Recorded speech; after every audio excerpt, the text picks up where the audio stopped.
live. Great. Welcome to another edition of Momentum. To be specific, the 7th edition. It is a pleasure being here with you. My name is Wendell Badgery. I am your host, and I will be with you for the next few minutes, keeping you company on today's program. Of course, Momentum comes to you with the compliments of East Development Institute, Blended Energy Juice, and Prestigious Tours. On today's edition of Momentum, we will be looking at the subject smoking. What is smoking? Why do people smoke? And how does it affect us? How does it affect our body? Can persons quit smoking? Is it difficult? And how are they able to do so? These are some of the questions we hope to address on today's discussion. Joining me on the program today is Dr. Walima Bacchus Ali and Dr. Brian Seymour. Let me tell you a little bit about Dr. Ali before we get to Dr. Seymour. Dr. Walima Bacchus Ali is the head of the Spirometry Department at the Georgetown Public Hospital Corporation, GPHC. She is a respiratory medicine specialist and a part-time lecturer administering classes in medical microbiology. She received her first degree from the University of Ghana, where she studied biology, after which she completed her postgraduate diploma studies in medicine. Please correct me, dear, if I'm wrong, doctor. I'm sure you would. And then she went on to complete her master's in respiratory medicine at the University of South Wales in the United Kingdom, and subsequently her MBA in public health management. If there's anything that I might have brushed over, Dr. Ali, please help me with the correction now. Welcome to the program. Thank you, Wendell. So it's after a degree in biology, it's a degree in medicine, then postgraduate diploma in education, then the specialty.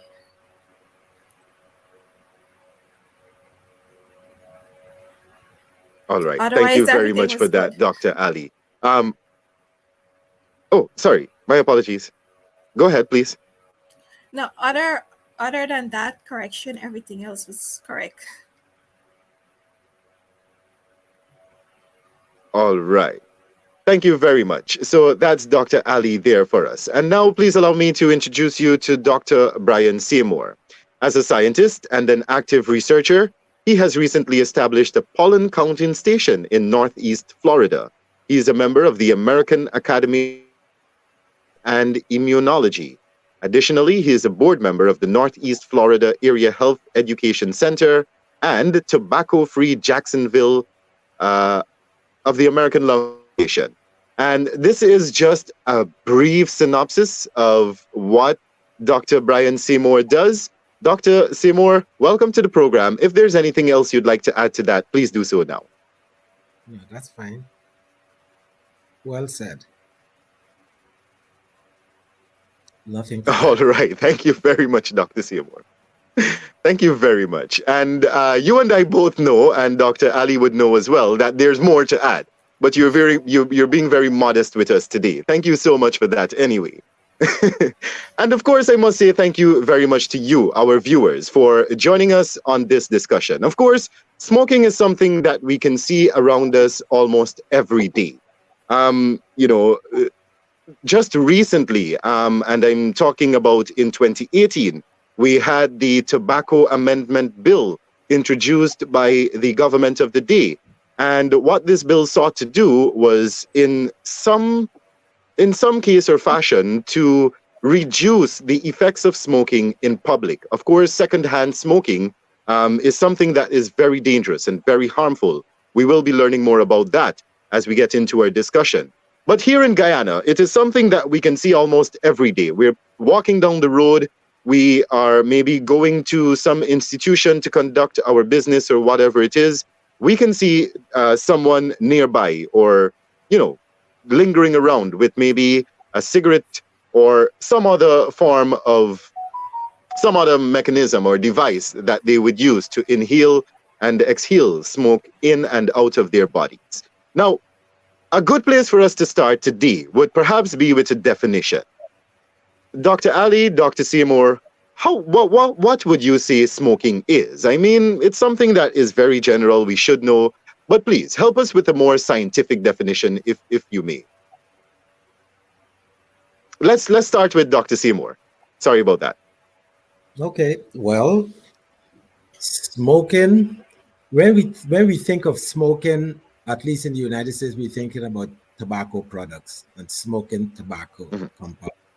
Um, Now, the problem is tobacco smoke, the smoke that we exhale contains about 4,000 chemicals, of which over 40 of the chemicals are carcinogens.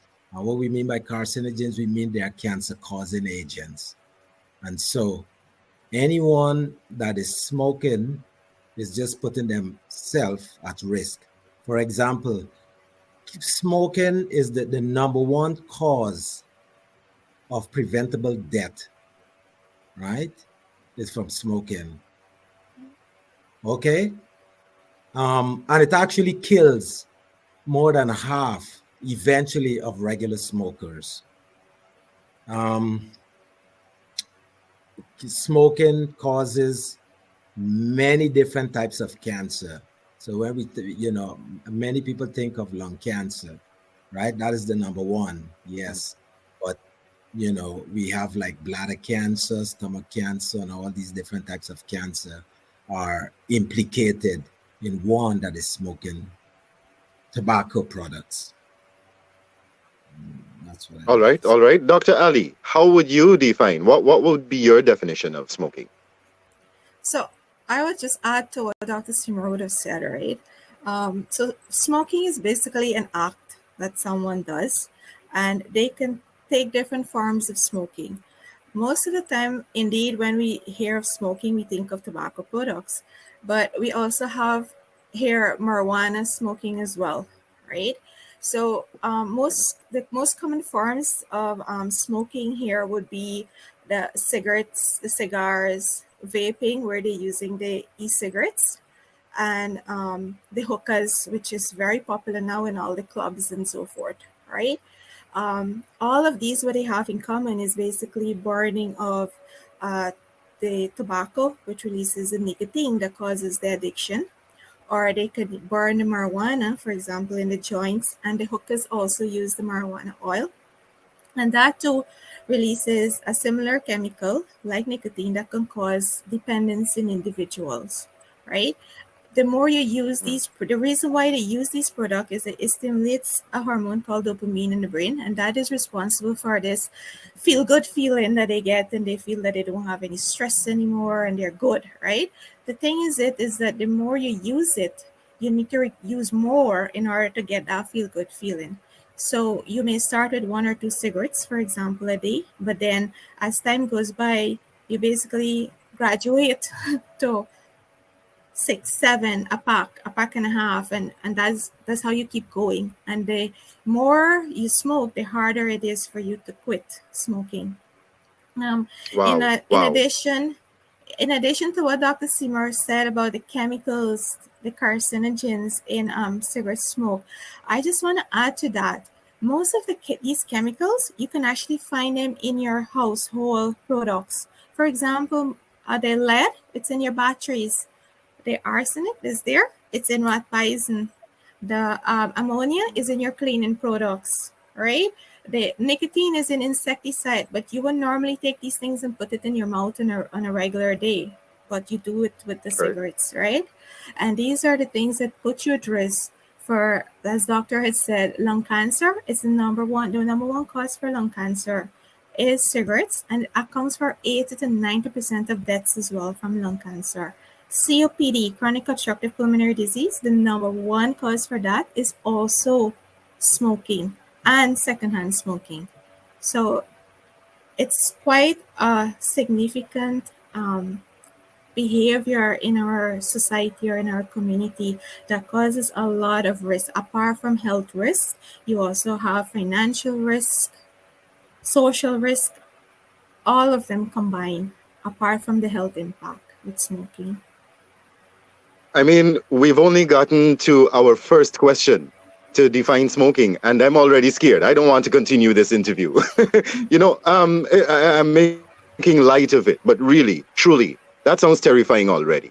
Now, you mentioned about the e-cigarettes there, Dr. Ali, a little while earlier.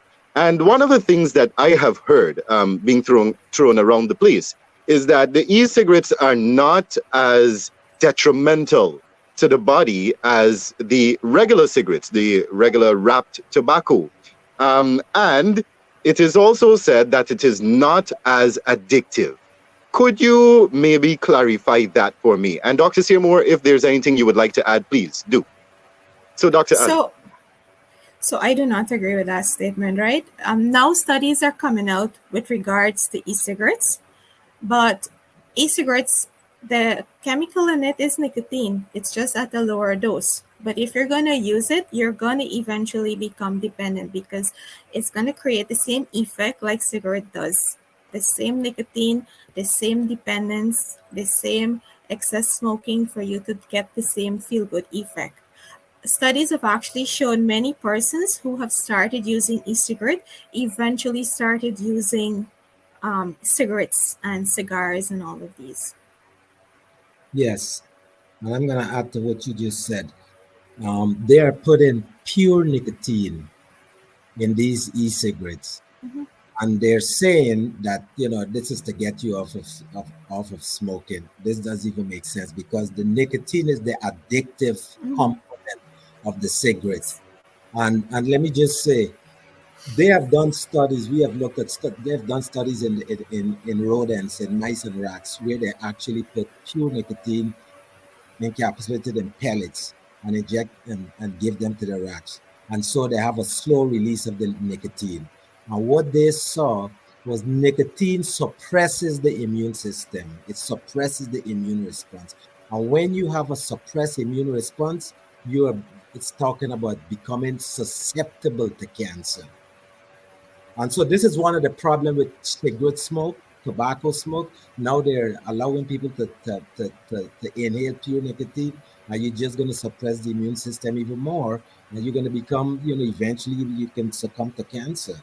And they're not telling us that because who is making these jewels and all these fancy stuff? They're coming from the tobacco industry. It's the same tobacco industry. That's what they're doing. And the thing that I am really surprised to hear is that in Guyana, they have all these things. And they have the hookah bars and so on. I'm really surprised to hear that because in the United States, we're trying to get rid of them. And so far, we are making progress. We're trying to get rid of them. And now Guyana is picking it up.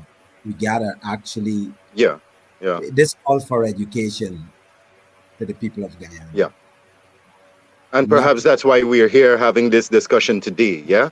Because, imagine in the United States, one of the most developed countries in the world, is trying to rid themselves of such, devices and so on. And here we are in this part of the world, this hemisphere, and we're picking up the habit, So what does that say about that? Let's move on with your line of question. And thank you very much for that contribution, dear. I want to next find out whether these types of smoking, all right? Because you mentioned the e-cigarettes, and I know you went into it a little bit just now, but I would like for you to dive into it a little bit more if you can. The e-cigarettes, the tobacco, the marijuana, and maybe whatever else is usually smoked. Do they all have the same effect on the body? Because I hear you saying that the number one form of disease as a result of these is lung cancer. But do they all contribute to that one disease? Do they contribute to others? What kind of effect do they have on the body? Do they all have the same effect? Dr. Seymour? No, I don't think they have the same effect. I don't know much about the effect of marijuana on the system, but I know there's some medicinal stuff from smoking marijuana in some states, like in California and so on. They have legalized marijuana, for certain medical conditions. There's no such thing for tobacco smoke. So I don't know much about it, but I can tell you it has to be it's two different systems we're talking about. And I know for sure that tobacco smoke is totally, any form of tobacco is bad for your health. That I know. All right. So We live in an industrial age where mechanization is a big part of everything we do. What about the smoke that emanates from factories? What about the smoke that emanates from our vehicles? What about smoke, from our chimneys? These are all forms of smoking, aren't they? Because, I mean, even though we're not exposed to them every day, we still are somewhat exposed to them, aren't we? So what about those? Are those kinds of smoking, harmful as well? Dr. Ali, what do you have to say about that? All right. So remember the smoke that come out from factories and so forth, right? They do not have anything that's addictive, right? Most of the time when you're exposed, you're a passerby and you're exposed. So exposure like that is not going to cause a significant effect or significant harm on the lungs. However, if you're working in the factories, so if you're working in factories where you're constantly being exposed to smoke, you can develop similar lung disease just like you would with cigarette, which is COPD, chronic obstructive pulmonary disease. And there's two components to that disease, which is emphysema and chronic bronchitis. You can also develop another type of disease, which is called interstitial lung disease or pulmonary fibrosis, right? So you are at risk if you're having occupational exposure to smoke, to these kind of diseases, but it's not the same smoke. It's definitely not the same smoke that you would get from a person who is exposed to secondhand smoke versus someone who is smoking, because both of those persons are exposed to nicotine, right? And then there is third hand smoke as well, right? Which is also dangerous. So the nicotine from smoking, it goes and it settles on your curtain and your wall, and so it's there. It takes about 6 months to actually completely eradicate from that room. And it's there. Wow. And it reacts. It reacts with nitric oxide from our air, and it forms carcinogen again, which puts you at risk via contact to it get into your system, and again put you at risk for cancer. Children, they're at a lower level, they're touching more, and it increases their risk for cancer. It also increases your risk for asthma at that age, right? For third Let me asthma. let me sorry, Dr. Ali. Let me get this correct. You're saying if I am smoking in my home, where I should be comfortable, as a matter of fact, yeah? If I'm smoking in my home, all right, and the smoke gets onto the curtains, the sofa, whatever fabric we have around in the home, maybe even our clothes, right? You're saying that the chemicals from this smoke, it actually attaches itself to those fabrics and it becomes difficult to remove. Is that what you're saying? Yes, the nicotine Yeah. from it. And Yes. Mhm. And further, you're saying, because I heard you clearly when you said it takes at least 6 months before such chemicals can be removed. 6 months. Yes, So you're 6 saying if months. I begin smoking today, until June is when the effect of that one cigarette perhaps that I had would come off of that fabric. That's what you're saying. Yes. Yes, up to 6 months. Yes. Wow. Wow. That is definitely troublesome indeed. That is worrisome. Go ahead, Yes. Dr. Seymour. And yeah, let me just reiterate what Dr. Ali said also. And this concerns the chimney and the pollution and so on. All those pollutants and environmental toxicants, they're all bad for your health. And this is one of the studies that we do. My community is the most urban of Jacksonville, so it's right in there with a lot of factories and so on. And so there's a high rate. We have one of the highest rate of cancer in that community, right? But for sure, we know that if you just sit there and smoke the cigarette every day, that's worse, And not only that, I mean, the environmental pollutants like the diesel exhaust particles, all those things exacerbate the immune response, the negative response that you get, which causes asthma and allergy. It exacerbates it, especially if you're exposed to secondhand smoke, along with the environmental pollutants. And so when we were saying that secondhand smoke was bad for your health, the tobacco industry denied it. They denied it, and they said exactly what you said. They said, "How do you know it is not the environmental, the toxicants and the diesel exhaust particles and so on, right?" That's what they said. But we were the first at the University of California to actually prove that secondhand smoke causes cancer and causes and exacerbates and causes asthma. We actually show that. You know how we did that? I was the first to set up an animal model of asthma using secondhand smoke, and it's published. So if you type my name in, you'll see it in there. It's published. I was the first to set up a mouse model at the University of California to look at secondhand smoke and to definitively show that secondhand smoke exacerbates the allergic response. And the way we found that out was because we had these mice living in controlled environment. We had them living in a controlled environment where they were exposed to secondhand smoke. The amount of smoke that the FTC said it's this the levels of smoke is equivalent to secondhand smoke. We had them living in there, Right. and then in the next room we had another set of mice, their brothers and sisters, living in filtered clean air. And we did Right.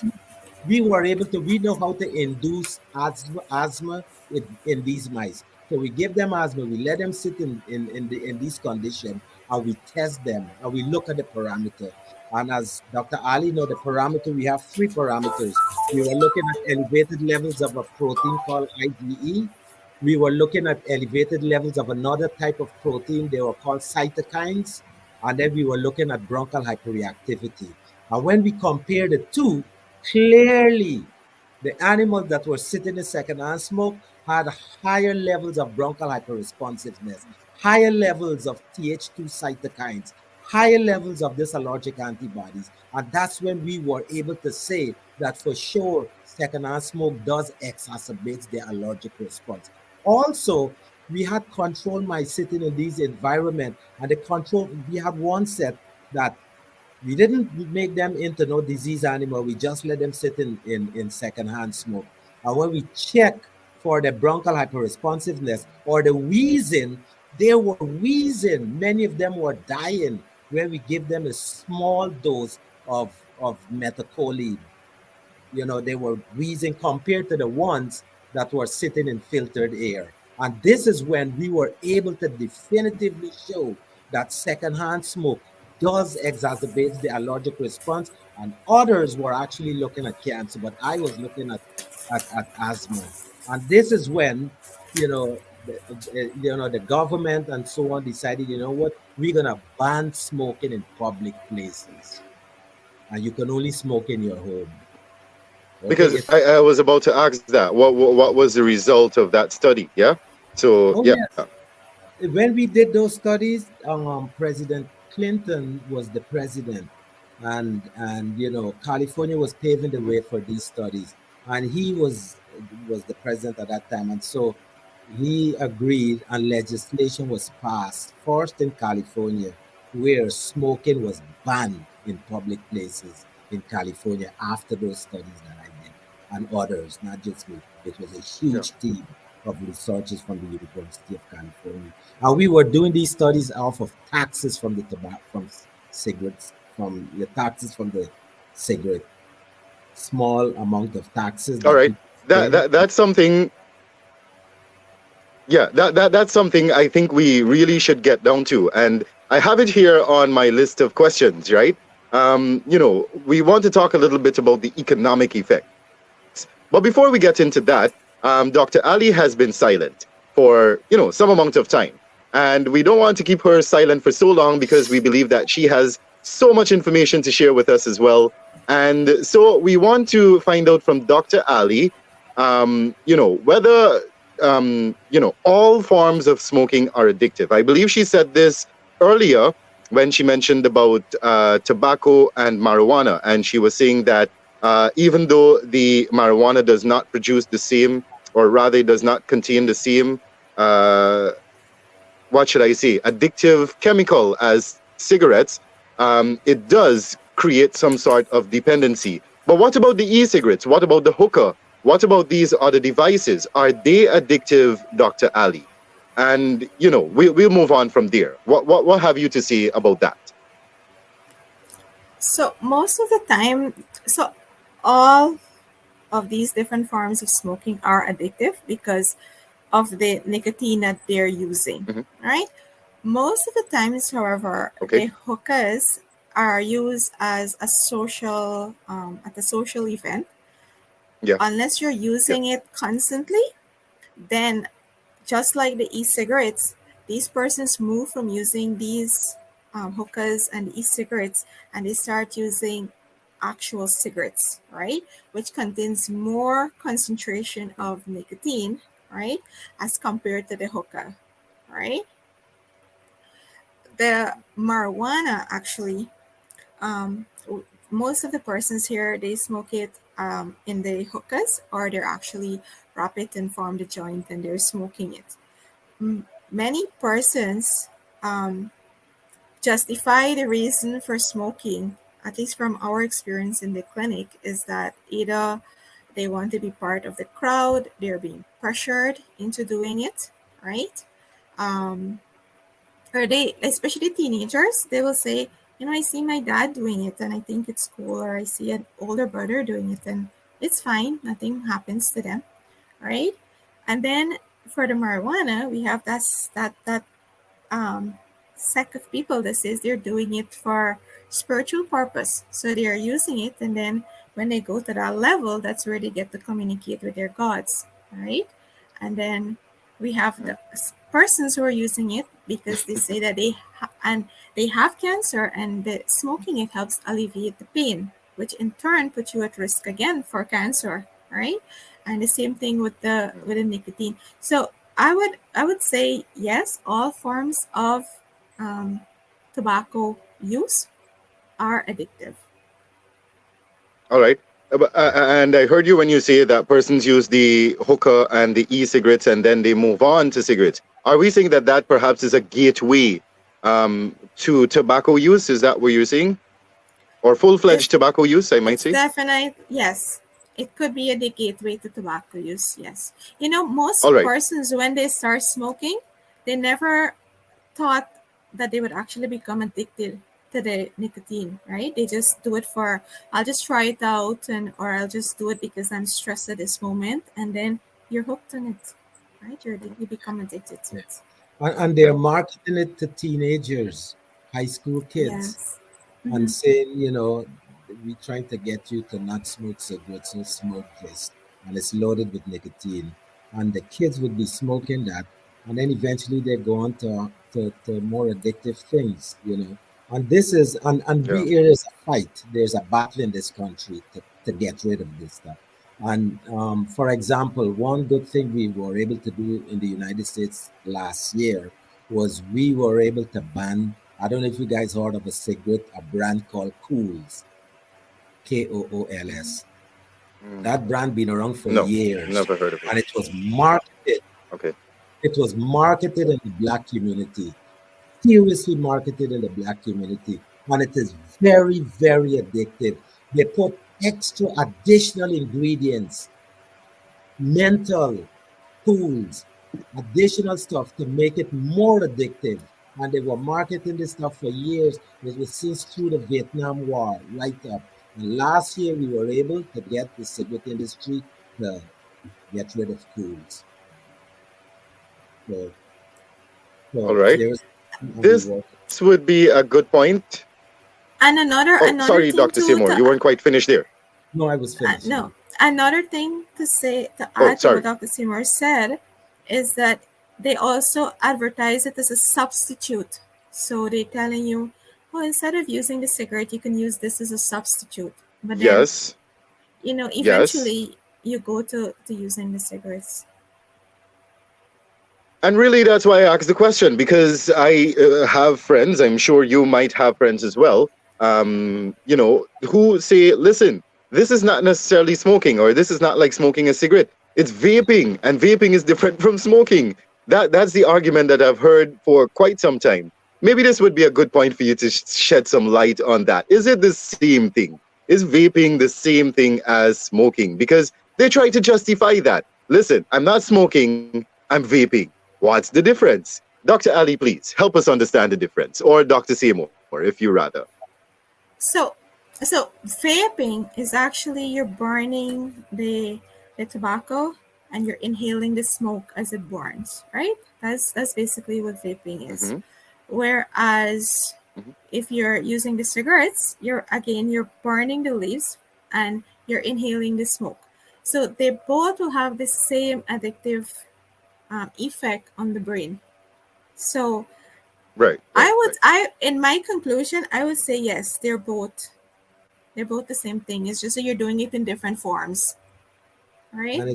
And it even seems as Yeah. though it's Yeah. Perhaps. probably almost worse vaping, because I don't know, Dr. Ali, but some of these physicians here say they've been seeing people coming into the hospital in a horrible condition right after they vape. Horrible. Yes. Actually, vaping actually leads I've read to a few death- articles as well. death. Go ahead. Yeah, vaping actually leads to death of some persons. Yes. Yeah. It's worse. I have read a few articles, indeed. Yes. Maybe, Dr. Seymour, you can share with us just after these announcements whether you have conducted any research on vaping. And given the fact that you did not mention, I'm assuming that you perhaps didn't. Maybe you can share with us whether you plan on, doing some research in that regard in the near future. In the meantime, let me just share with you, if you're now joining us, that you are here with us on Momentum, and we are talking today about smoking. Joining us on the program, Dr. Brian Seymour and Dr. Ali. And this program comes to you with the compliments of ACE Development Institute. They're offering CSEC classes in 7 different subject areas for teenagers and adults. Check out their Facebook page at ACE Development Institute or call 691-8783. That's 691-8783 for more details. Blended Energy Juice is a natural juice blend in a bottle.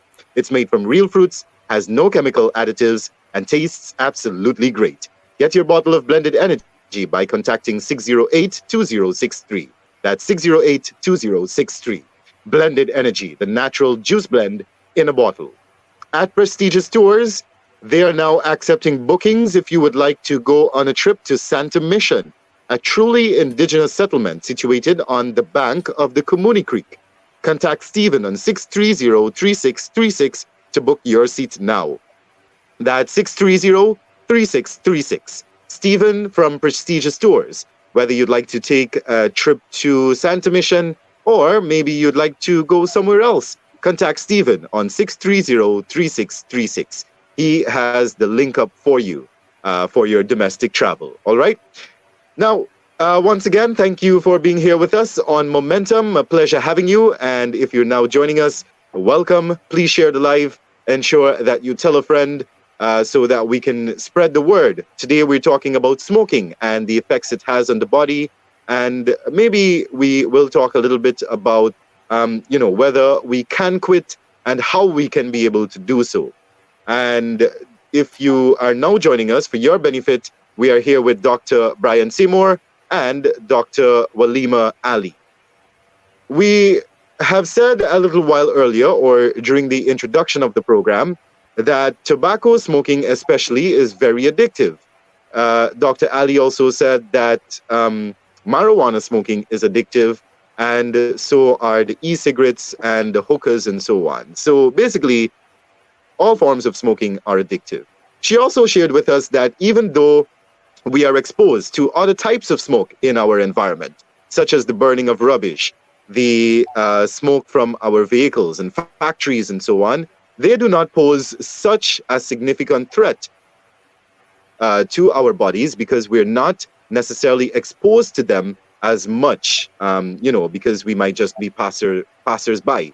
However, those persons who work at the factory and the likes may be at a risk of developing smoke-related diseases or respiratory diseases, if I may put it that way, all right?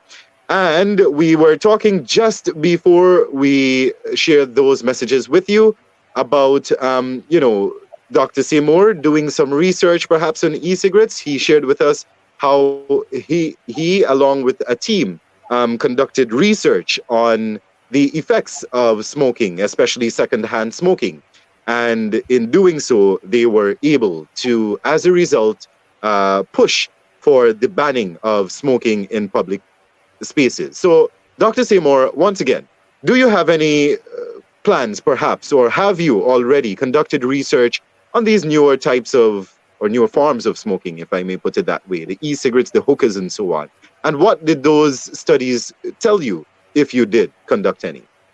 No, I haven't done any specific studies on those e-cigarettes, but I know I'm working with a team from the American Lung Association to get rid of e-cigarettes. That's what we're doing. We're campaigning in the community to, and we're working at the governmental level, the local level, and the state level to get them to stop marketing those products. We have been carefully looking at Juuls. That's one of the famous one, popular one. We're working on getting rid of those, but scientifically, I haven't done any studies. I'm not in that capacity right now. I'm more in the education part, so we're not doing that. And also, I'm pretty bogged down with COVID education in the community right now, or for the last 2 years. But Right. But the team has been working on getting rid of e-cigarettes from the state. All right.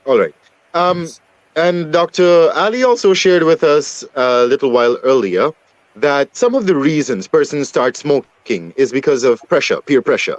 They may be in a group and they may see their friends smoking, or it could be as a result of the influence in the home.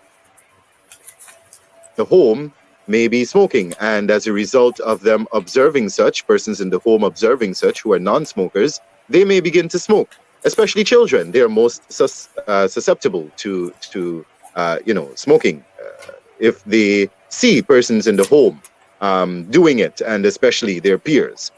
Dr. Ali also shared some troubling information with us, where she mentioned that smoking in the home, and even in spaces where the smoke can attach itself to surfaces, and it can stay there for as long as 6 months and still be or pose a threat to persons who come into contact with those chemicals that have attached themselves to those surfaces as a result of smoking.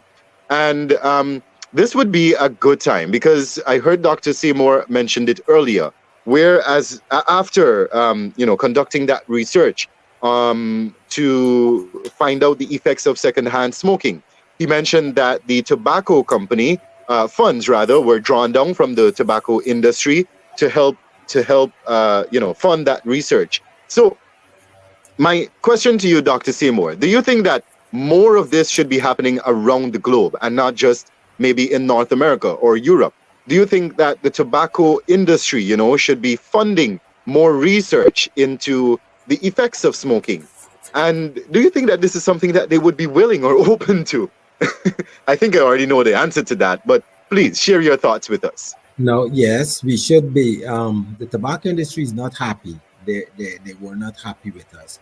But what we were doing, we were adding taxes onto the cigarette. And so part of that tax money was going towards research. The tobacco industry themselves conduct their own research. And in the tobacco industry, they look at the beneficial effects of smoking. And that's what they do. And so I don't know the integrity of their study, but they do have their own research that they're doing. But we, getting money from the tobacco cigarette taxes, and that money goes into research to actually study these things. Yes. All right. And you're saying that it's something that should happen more around the globe and not just in the developed countries. It's something that should be happening more around the globe. Absolutely. As a matter of fact, tobacco sales went down. Tobacco sales peaked in 1963 And ever since then, it has Mhm. been on a decline. But this is what happened. While it's Mm. declining in the United States, it's going up outside of the United States because what the tobacco industry is doing is cranking up and pushing the sale of tobacco products outside of the United States. That's what's going on. But Right. it's definitely on the decline. And this, go ahead, go ahead, go ahead, go ahead. You can see lung cancer is on a decline exactly the same way. You can see from 1894 when there was about 140 lung cancer in the entire world in Mm. 1894 in 1894. And that was because there weren't much smoking in those days. But when the machine came out to roll out the cigarette, the papers to roll the Mhm. cigarette, you get it in a large amount. Okay, you can see lung cancer went through the roof with the sales and with the smoking of cigarettes. And now that cigarette smoking is on the decline in the United States, lung cancer is also on the decline. It is still up there, but it's coming down exactly the same way. And this is one of the epidemiological studies that show the harmful effect of tobacco smoke. The tobacco smoke is responsible for mostly for lung cancer because And before. Dr. Ali, we just heard Dr. Seymour there alluding to, sorry, Dr. Seymour, for interjecting, but we just heard him alluding there to, you know, the tobacco industry cranking up its marketing strategy outside of the US. And this is where now I would like to find out from you what more we can do, especially in Guyana here, to ensure that we are not a victim of that sort of campaign. What more do you think we can do? So to just touch on the tobacco products coming here, right? In 2017, remember our Tobacco Act came into being, right? Where they placed all of these um, banning on tobacco in terms of a child cannot, less than 18 years cannot. They ban the packaging that 60% or more on the packaging must display the health risk of the use of the tobacco. We also got banned in terms of persons were not allowed to smoke in public places, not in front of child care places, in front of schools. They also prohibit advertising, promotion, sponsorship, and so forth of these tobacco products, right? At that time, our smoking rate was 15%. Since 2017 to now, our smoking rate has actually been gradually decreasing. Presently, the last data that I know of was 2018, where our smoking rate is 12.6%. So it would have moved, right? And it's gradually moving down to from 15 where it was to now 12.6, and they're predicting that it's going to get less because of all of these All um, right. restrictions as they're there now on the tobacco products, right? In addition to that, we also have fines. So persons who do not um, compile to these regulations, right? They can be fined. So the first fine in Guyana is 10,000, and then if you dollars, and then if you do it again, it's 25,000 for each repeated act, right? And business places and so forth, Okay. um, where no smoking is where they're not supposed to smoke, you're supposed to clearly display no smoking signs, right? Um, in terms of what we Right. can do Right. to not become victims of using these tobacco products and falling for the advertising, I think our biggest area should be education, mass education, so we can educate our our teenagers on the dangers of smoking. Persons who are smoking, we can continue educating them on and getting them to quit smoking, right? Those who are not smoking, you still educate them so that they're not going to go and smoke.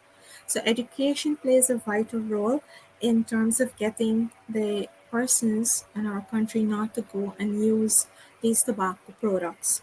And one of the major areas is actually educating them on the harms and on the dangers of tobacco use.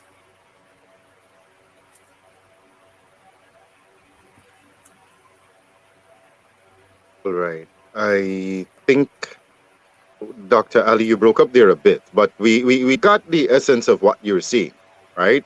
With the decline in tobacco products and so on. We got the essence of what you're seeing. So no need to repeat for us. Thank you very much for that. Now, we want to shift the conversation a little bit now because we've been talking so much about the effects, we've been talking so much about research and the tobacco industry. Let's talk about the body itself. I mean, Dr. Ali, you might have been more exposed. I'm not sure. Forgive me if I'm wrong, Dr. Seymour, but you might have been more exposed to persons who, suffer from respiratory illnesses as a result of smoking. Now, I would like for you to, if you can, paint a picture for the person listening right now, to help them to understand how really this scourge, I want to call it that, this scourge affects your body, because um okay, so I remember when I look at the television, there was this ad that would come on, this advertisement that would come on at times with someone who is using this electronic device to actually help them speak because they cannot speak, they've lost their voice as a result of smoking over the years, and they are sharing their story in this advertisement and so on. So Dr. Ali, I mean, this may not necessarily be your field, but if you can maybe paint sort of a picture in that regard, we would love for you to share with us what are some of the experiences of maybe your patients. What are some of the things that they feel, what are some of the things that they tell you that they wish they didn't do or did not do. Please. All right. So I will tell you more in terms of the patients who would have developed COPD. So before I paint the picture of the patients, just a little brief something on COPD. So COPD affect two areas in the lungs. It damages the air sacs, right? It decreases the surface area for gas exchange, basically. And in addition to that, it causes inflammation in the airways, which causes chronic bronchitis. So these persons are always coughing, they're always bringing up mucus. Basically, they have a cold that doesn't go away. And with COPD, you basically advance in stages, especially if you continue to smoke. So imagine a person who is at stage 4, the more advanced stage of COPD, who can hardly breathe. They cannot bathe themselves. They cannot walk more than probably 3 or 4 flight of stairs, and they gotta rest. They're breathless. Some of them, the tips of their fingers are blue and so forth because of hypoxia, right? They're not getting enough oxygen. So imagine a person who would have smoked for so many years developing COPD. These are persons who would have the oxygen connected to the nasal prongs connected here around the ears and back down, and they're pulling with them, coming along with them everywhere, a little suitcase, and that's their oxygen. That is what they're depending on in order to stay alive, because without it, they cannot move. Some of them, even at rest, they cannot do anything without the oxygen. That's how bad the lungs would have damaged from COPD. And that even worsen if you have COPD and you develop lung cancer as well, right? So they're there everywhere they go. They're breathless. They're hanging over to take a breath, right? And they're pulling this case along with them in order to basically get some oxygen. And some of them, even if they're on oxygen, they're still breathless to move around. They're coughing. They're wheezing. They can hardly breathe in front of you. And so imagine somebody who's like that in front of you. Some of them can hardly even speak to you. Yeah. Wow. That's ouch. And many, and many of them will say, if I knew cigarette would have done this to me, I would have never put a cigarette in my mouth. Yeah. Wow.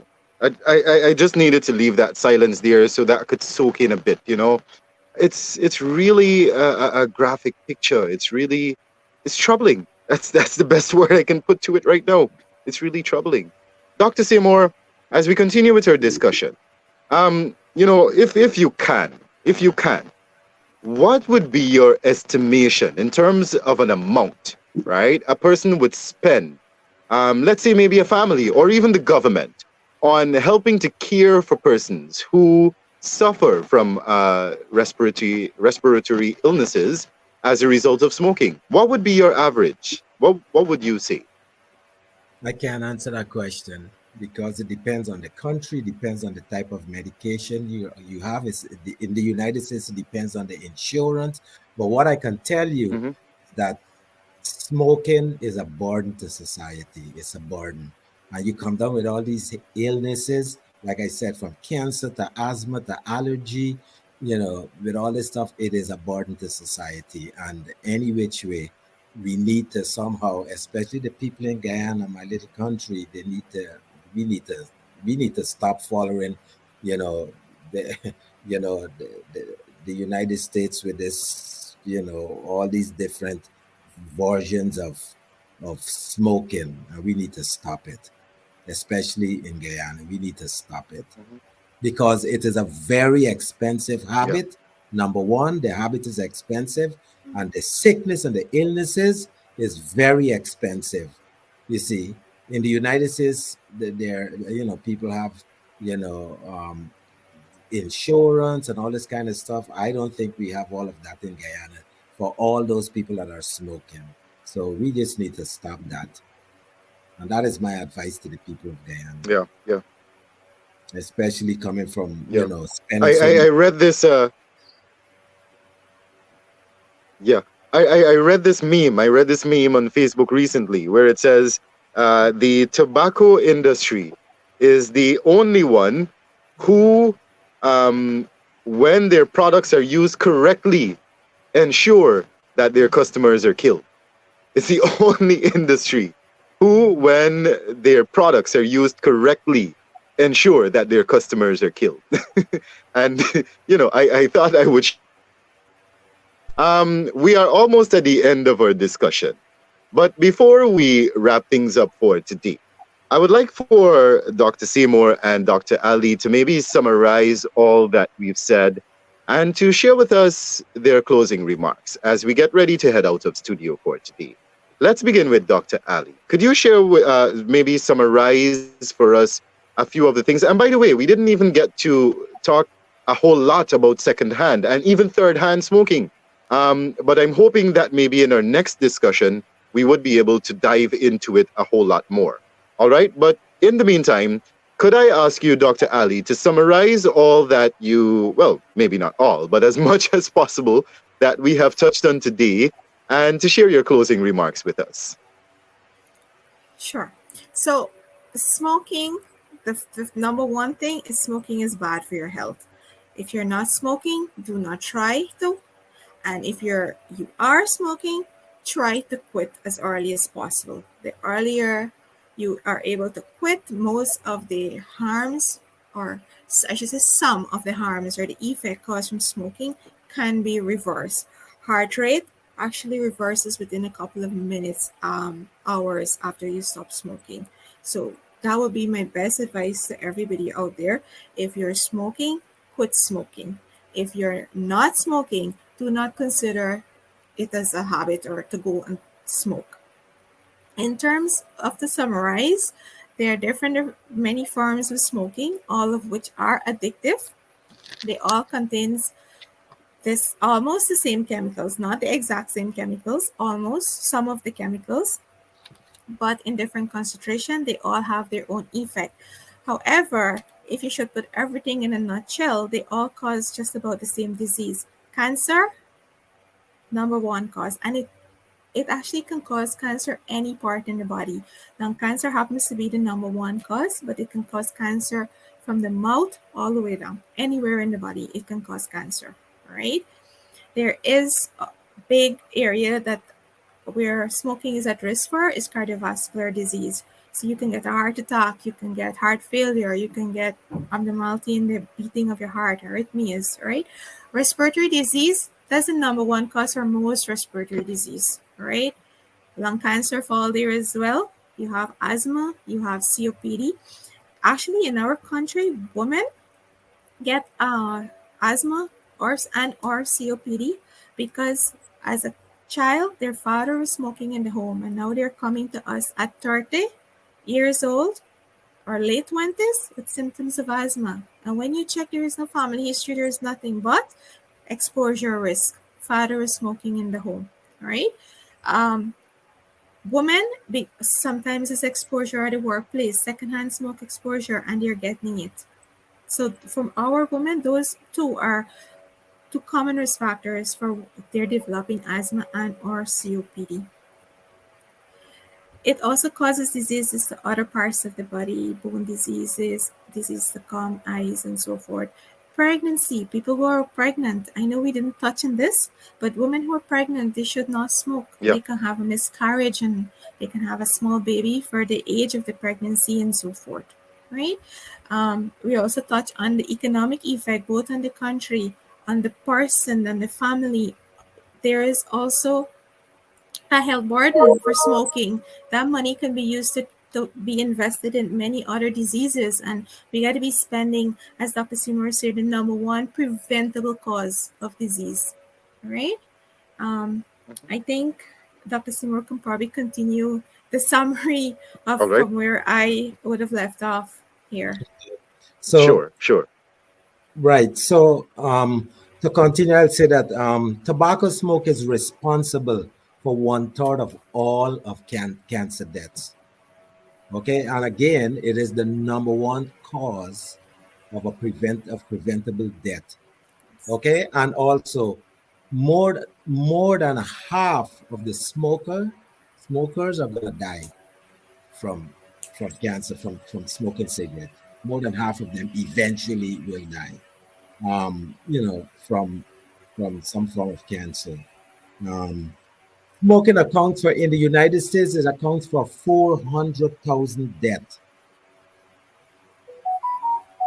of the 2 And million that's per people annum. here per Right. year. Yes, in the United States, Right. 400,000 people die because of smoking. Of the 2 million people that die, each year in the United States, and secondhand smoke accounts for like 15% of lung cancer, and if you're smoking in the home, you're doing an injustice to your little kids because those are the kids that eventually gonna grow up and they're gonna become asthmatic. They're gonna be suffering from all kinds of allergic diseases because of that. Because again, I have shown that secondhand smoke act as what we call an adjuvant for the allergic response. It pushes our immune system towards the wrong type of response. So our immune system now is going to see the simple pollen, simple house dust mite or whatever, and they're going to mount the wrong type of allergic response towards what we call an innocuous and a ubiquitous antigen or a foreign substance that is harmless and it's all around us. So our immune system makes the wrong mistake because of this chronic exposure to secondhand smoke as a young kid. As a kid, because as a kid, our immune system is not fully developed and it develops slowly with age. So at a certain point in our children life between year 1 to 5 or from birth to 5 they are susceptible to diseases. And then if you're a smoker of cigarette, then if you come down with COVID, it's going to be worse. It's going to be worse for you because what happened is the COVID virus attaches to a cell in our respiratory tract and the heart and all over our body. It attaches to a receptor called the ACE2 receptor, angiotensin converting enzyme. It's a receptor on the cell, on our cell. That's what the COVID virus attaches to. Smokers, they found smokers have larger than normal amount of this